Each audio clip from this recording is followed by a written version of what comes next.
Please தயவு செஞ்சு help பண்ணுங்க. நான் பொள்ளாச்சி விவகாரத்தில் திருநாவுக்கரசால் பாதிக்கப்பட்ட பொண்ணு பேசுகிறேன்.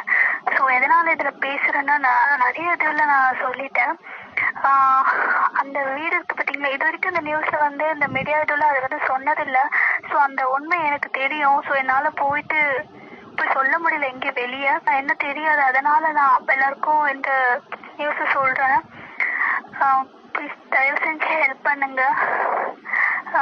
திருநாவுக்கரசால ஒரு பொண்ணு இறந்து போய் அந்த வீட்டுக்கு பின் சைடு தான் அந்த சடலத்தை புதைச்சிருக்காங்க. ஸோ இன்ன வரைக்கும் இந்த நியூஸ்க்கு வெளியே வரல.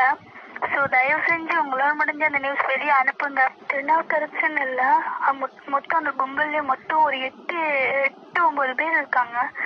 ஸோ அது வந்து ரொம்ப சின்ன பொண்ணு. அந்த பொண்ணு ஏஜ் அட்டன் பண்ணாத பொண்ணு தான் அது.